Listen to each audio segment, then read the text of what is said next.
I want to talk about our intuition and how our intuition sometimes when we're being abused, even though it's like really shoved down and just silenced and kind of like sitting on a shelf somewhere, not really serving the purpose that it's supposed to be serving, sometimes it can really pop up and it's trying to give us the message that it needs to be giving us.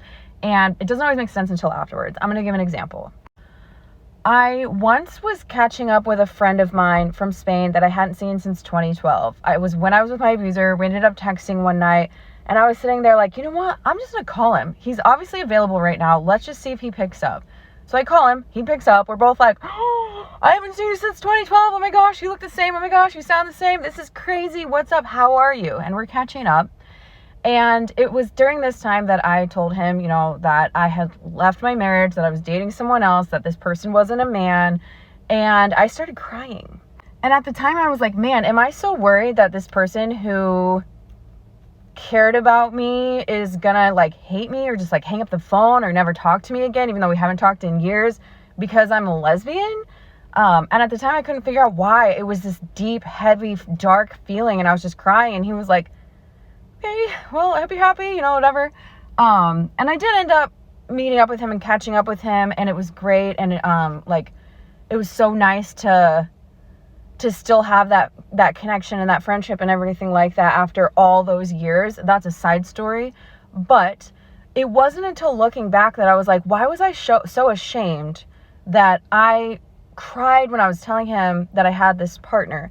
And it dawned on me that I was ashamed because I was miserable. I was absolutely miserable. I didn't want him to ask me for any details like, are you happy? Do they treat you well? Is this a person that you want to spend years with or marry or whatever? Please do not ask me those questions. And it was the same anytime anyone would ask me something about the future, I would just have this internal screaming panic terror because I had done so much work to hide the truth from myself, but also those around me, because that's what we're trained to do when we're being abused. And it's just so vulnerable when you're sharing something like that. You are supposed to be happy. And I don't like to use the word supposed to, but if you're coming out and you're telling someone, like, of course there's the queer aspect here, which can be very vulnerable. And some people absolutely will stop being your friend because you come out. And that is a very real thing. And I did have that happen. But besides that, when you're sharing with someone that you have a new partner, even if I had been with this person for a while by the time that I was sharing this with him, but it should have been a moment of, yes, we live in this house together. My son is here. He's being taken care of across the board. Everyone's happy. Everyone's peaceful. Anyway, how are you? Do you have a partner? What are you doing? What's your work look like? Right? Not bawling, crying, scared, sad. So I just want to share that with you because I don't know if you've ever had a moment like that where you've shared something that, again, could have, should have, would have been a happy, delightful, oh my gosh, I can't believe I haven't told you yet. This is my life now. And it's actually horrible. That is your intuition.